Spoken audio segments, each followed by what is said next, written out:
और पहला सवाल सर, अमेरिकी राष्ट्रपति डोनाल्ड ट्रंप ने इजरायली प्रधानमंत्री से मुलाकात के बाद ऐलान जो किया है गाजा पट्टी को लेकर, उस पर ही है। उन्होंने कहा है कि अमेरिका गाजा पट्टी को अपने अधीन लेगा। इसके क्या निहितार्थ हैं?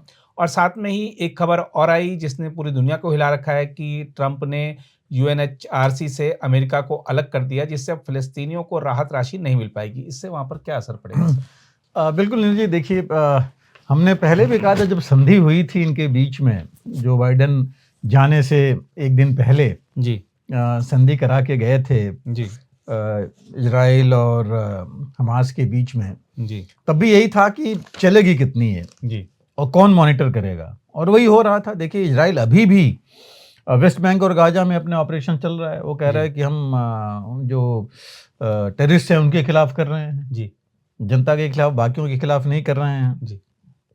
और लोग आने भी शुरू हो गए हैं फिलिस्तीन की जो अपने जगहों पर, लेकिन उनको मिल के आ रहा है, खंडहर के अलावा तो कुछ मिल नहीं रहा है जी। तो ये चीज़ पीस प्लान का लग नहीं रहा था कि इतनी आसानी से ये पॉसिबल होगा। प्लस हम भी ये कहते आ रहे थे हमेशा कि नेतन्याहू तो बड़े क्लियर थे जी, उनका राइट विंग जो अभी भी उनके साथ छोड़ के चले गए हैं लोग, वो भी यही थे कि भाई ये तभी ख़त्म होगा जो थ्रेट है इनको हमास की तरफ से, जब गाजा खाली हो जाएगा। जी, और वो पीस प्लान में कहीं था नहीं, 2 नेशन वाली बात चल रही थी, सारे कह रहे थे।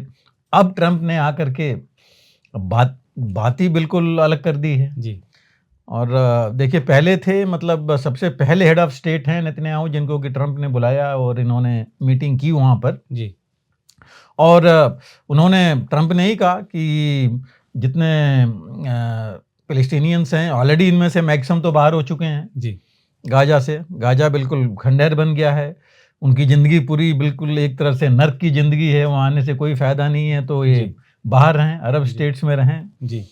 और अरब स्टेट्स मतलब इजिप्ट और जॉर्डन, यही हैं जहाँ रहें। वहाँ पर 18 लाख के आसपास पॉपुलेशन है और 18 लाख में देखिए 60,000 तो अकाउंटेड नहीं, फिलिस्तीन अथॉरिटी ने, गवर्नमेंट ने बोला है कि 60,000 मारे गए हैं जी, जबकि अनअकाउंटेड में कहा जा रहा है कि अभी इतने जो दबे हुए हैं मलबे में 75% 80% जो मलबा बन चुका है, उसमें मिला करके लोग कह रहे हैं कि 1.5-2 लाख के आसपास हैं जो कि मर गए होंगे जी, 4 लाख के आसपास कहे जा रहे हैं कि जो इंजर्ड हैं। जी, तो पॉपुलेशन तो वैसी एक तरह से देखा जाए तबाह हो रखी है, बच गए होंगे तकरीबन उसमें से 13-14 लाख जो हैं, 15 लाख हद से हद। जी, अब उनके लिए बातचीत है, तो उन्होंने साफ कहा है कि भाई गाजा खाली कर दें, गाजा को डेवलप करेगा अमेरिका जी, टेक ओवर करके और बहुत अच्छा बनाएगा, बाकी लोग रह सकते हैं। जी, उन्होंने यहाँ तक कहा कि कुछ स्टेट अभी तैयार नहीं होंगे लेकिन बाद में तैयार हो जाएंगे वो भी, जी, जी, क्योंकि वो तो देखिए हर जगह जहाँ भी उन्होंने बात किया है, चाहे यूरोप में ले लीजिए, चाहे आप यूक्रेन लीजिए, कहीं भी वो तो उनको सुनना पड़ रहा है इनकी बात। जी, और ये अगर देखा जाए तो इनके, ये देखिए इन्होंने भी, माइक वॉल्ट जो इनके एनएसए हैं ट्रंप के, उन्होंने कहा है कि गाजा को दोबारा बनाना इतना आसान काम नहीं है जी, उसके लिए भी पैसे कहाँ से आएंगे। वो कह रहे हैं कम से कम 15 से 20 साल लग जाएंगे, जी, तो होगा कहाँ से, कैसे, तो कहाँ रहेंगे वो। और गाजा खाली करना या लेना इजराइल भी चाहता रहा है जी, पहले से ही। जी, यही नहीं, मैं आपको बताऊं, जब अभी ट्रंप के जो वो हैं सन इन लॉ हैं जी, जेयर्ड कुशनर, उनके तो बिजनेस इंटरेस्ट भी लग रहे उनके हैं बिजनेस इंटरेस्ट लग रहा है, क्योंकि उन्होंने, देखिए अभी की बात नहीं है, उन्होंने मार्च 2024 में बोला था। जी, वो तो खुद ही एक वो हैं बिल्डर हैं जी, और रियल एस्टेट टाइकून हैं वो। जी, उन्होंने मार्च 2024 में कहा था जी, कि ये गाजा खाली कर देना चाहिए, और गाजा का वो कहते हैं कि चूंकि पूरा रिवर फ्रंट है जी, तो इसकी जो रियल एस्टेट वैल्यू है बहुत ज़्यादा होगी। जी, उनका स्टेटमेंट रिकॉर्डेड है, मतलब आप देखेंगे मेरे ख्याल से फ्री प्रेस या गार्डियन किसी में स्टेटमेंट है उनका दिया हुआ। जी, तो ये तो पहले से मतलब इनके दिमाग में था, जी, तो वही चीज़ इसमें आई है।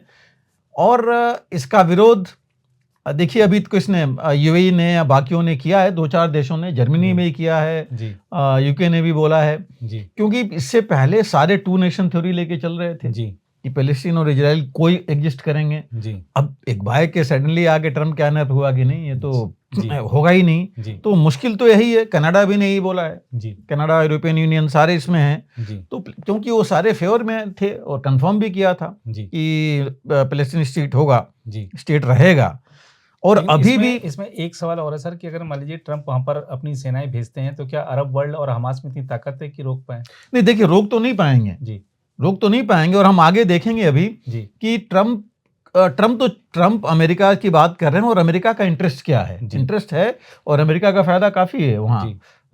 अगर हम स्ट्रेटेजिक टर्म्स में देखेंगे तो। जी। जी। लेकिन फिलहाल देखिए अभी कुछ रिपब्लिकन्स भी अभी डाउट में आ गए जी। हैं जी। इनके विरोध में। वो आई थिंक एक सीनेटर पॉल हैं, जी। इनके ही हैं, जो अभी भी वो कह रहे हैं कि हम लोग तो अभी भी टू नेशन थ्योरी सोच के ही चल रहे थे। जी। और ये हमास ने भी बोल दिया है कि ये प्लान तो हम कभी एक्सेप्ट ही नहीं कर सकते। जी। हमारी वो जमीन है, हम उसको कैसे छोड़ सकते हैं। जी। तो ये है मेन चीजें। लेकिन इसी बीच में देखिए इजराइल में हुआ क्या है।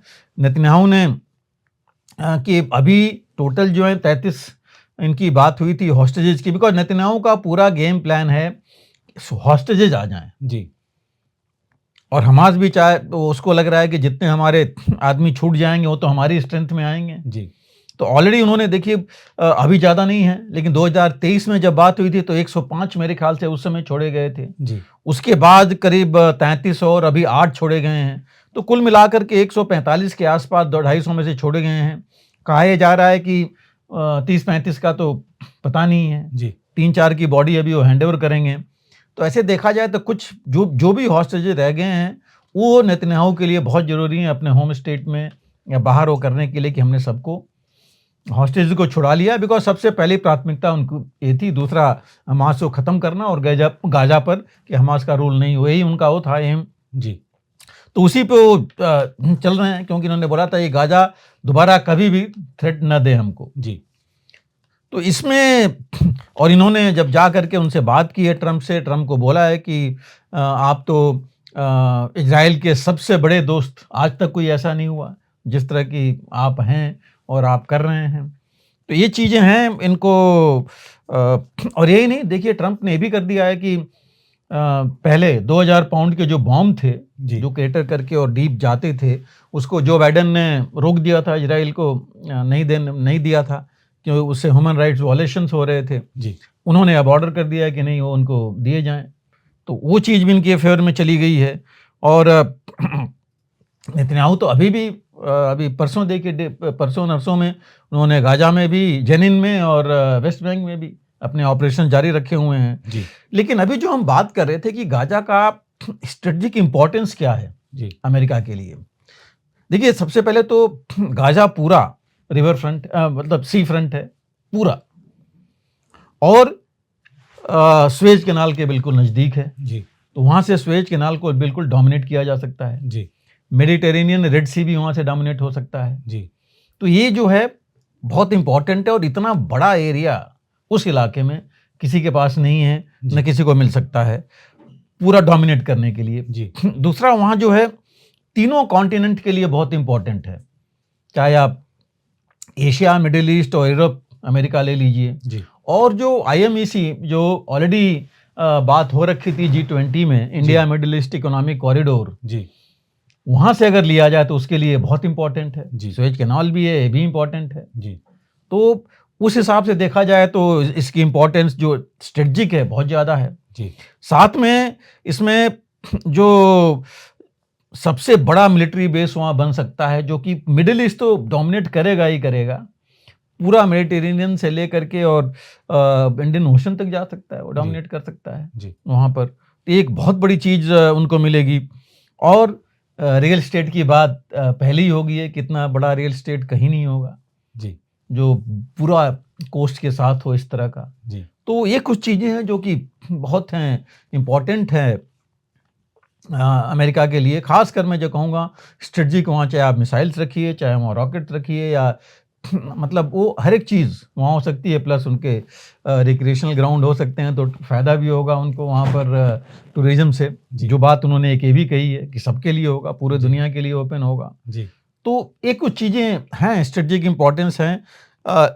लेकिन देखिए इफ़ेक्ट अगर देखें हम, तो अल्टीमेटली अभी जैसे उन्होंने कहा है कि ये देश बाकी बाद में मान जाएंगे क्योंकि उनकी मजबूरी है। जी उनको अगर सिक्योरिटी चाहिए उस इलाके में तो यही दे सकता है, अमेरिका दे सकता है। जी। पैसे चाहिए तो अमेरिका दे सकता है। जी अभी जो आपने कहा कि यूएनएचसीआर में उन्होंने बंद कर दिया एड देना, बुरे हाल हो रखे हैं वहाँ, हर एक जगह हो रखा है सारे देशों में। जी और काफ़ी पैसे जाते हैं अमेरिका के, चाहे इजिप्ट कहिए चाहे जॉर्डन कहिए।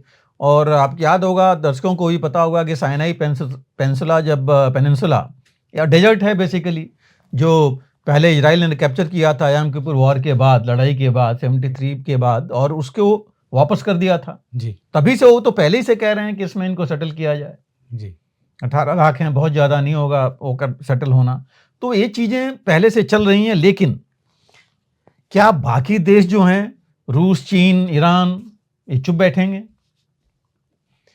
इंटरनेशनल जो लॉ की बात आती है, जी क्या यहाँ पर लागू नहीं होगी? जी एक जमीन आप खुद कब्जा रहे हैं, बिल्कुल। दूसरे किसी भी तरीके से कर रहे हैं। आप रूस को बोल रहे हैं, फिर इनको आप खुद वही चीज़ कर रहे हैं। जी तो वो इंटरनेशनल लॉ कहाँ पर है, कहाँ जाएगा, किस तरह रहेगा? देन हमास है या ईरान की जो एक्सिस ऑफ रेजिस्टेंस हैं, क्या वो आकर के चुप बैठेंगे? जी अगर अमेरिका आ भी गया, अपनी मिलिट्री पावर ले भी आए, तो क्या चुप बैठेंगे? जी और जो डर अमेरिकन्स को भी, कुछ अमेरिका में भी आवाज आ रही है जी कि क्या है दोबारा वियतनाम और अफगानिस्तान नहीं बन जाएगा? जी उस तरह की चीजें अगर हो जाएंगी तो सालों तो फिर यही लगेगा। जी तो अमेरिका फिर वहाँ जो पैसे बचाने की बात कर रहे हैं, वहाँ इसी में लगे रहेंगे, जी अमेरिकन्स मारे जाएंगे। तो हो सकता है इसका अपोजिशन अमेरिका में भी इस तरह लोग, अगर ये हो जाएगा तो सोचने लगेंगे। और फिर इसके बाद जो आइडिया है इसका, मुझे लगता नहीं कि ये एक्सिस ऑफ रेजिस्टेंस और बाकी लोग एक्सेप्ट करेंगे इसको। जी तो कुछ न कुछ अपोजिशन तो हमेशा रहेगा अमेरिका वहाँ आने के बावजूद। अब इसमें हो क्या रहा है? अब क्या ट्रम्प जो है अपने आप को एक सबसे बड़ा डील मेकर दिखा रहे हैं? जी एक वो जिसे कहते हैं कि कहा जा रहा है कि वो एक ट्रांजैक्शनल लीडरशिप कर रहे हैं, मतलब लेन देन की राजनीति है उनकी। जी मैं कुछ दूंगा तो मैं लूंगा भी, जी वो राजनीति लेके चल रहे हैं, वो ट्रांजैक्शनल की भाई हम ऐसे नहीं है कि बस मैंने आपको हथियार दे दिया और पैसा दे दिया, हमें भी कुछ चाहिए उसमें। और डील में बार्गेनिंग कर रहे हैं, वो लेकर के चल रहे हैं। तो क्या वो ऐसे ही चलते रहेंगे? जी और कब तक चलते रहेंगे? उन्होंने, और देखिए अपने फर्स्ट टर्म में जब वो थे उस समय भी उन्होंने कई पॉलिसी अनाउंसमेंट्स किया था, फॉरेन पॉलिसी कुछ हुई, लेकिन सारी की सारी नहीं चली। जी तो ये भी वो चलेंगे, चलाएंगे, कितना आगे बढ़ेगा किया नहीं जा सकता। लेकिन अब ह्यूमन राइट्स के लोग कह रहे हैं कि ये तो इस तरह से तो इतनी क्लिनसिंग होने लगेगी, मतलब आपने पैलेस्टीनियंस को ख़त्म कर दिया उनके इलाके से, जी फिर क्या अगेन इंटरनेशनल लॉ की बात आएगी, बाकी भी देश फिर ऐसे ही करेंगे। फिर आप चीन में ह्यूगर्स को जो कर रहा है वो कैसे कहेंगे कि वो नहीं करे? जी तो ये कुछ चीज़ें हैं जो क्वेश्चन मार्क इस पर आ रहे हैं। और क्या ये कहने का मतलब कि ईरान पर आप स्ट्राइक करना चाहते हैं, अगर आप नज़दीक पहुंचेंगे तो ईरान भी चुप नहीं बैठेगा, तो लड़ाई लंबी होगी। तो कुछ ये प्रश्न चिन्ह इस पर हैं, लेकिन ओवरऑल गेम तो इसमें इजराइल का सबसे ज़्यादा है। और अगर इन्होंने ले लिया गाजा तो सबसे ज़्यादा फ़ायदा ज़रूर है, शॉर्ट टर्म में ज़रूर है अमेरिका को, इसमें कोई शक नहीं है। और ये लेने के बाद मिडिल ईस्ट में पूरे इलाके में अमेरिका का दबदबा बढ़ जाएगा। जी चीन और रूस, ईरान तो आप छोड़ ही दीजिए, चीन रूस जो उधर जाना चाहते हैं वो भी नहीं कर पाएंगे, अपनी वहाँ पर संप्रभुता नहीं बढ़ा पाएंगे। जी और बाकी जो देश हैं उनको मजबूरी में, प्रेशर में आना पड़ेगा अमेरिका के साथ, और अमेरिका के साथ मतलब इजराइल के साथ। जी तो इजराइल का दबदबा बढ़ेगा और अमेरिका का बढ़ेगा।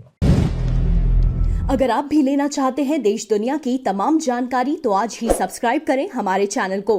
साथ ही नीचे दिए बेल आइकन को जरूर दबाएं ताकि हर अपडेट आप तक पहुंच सके।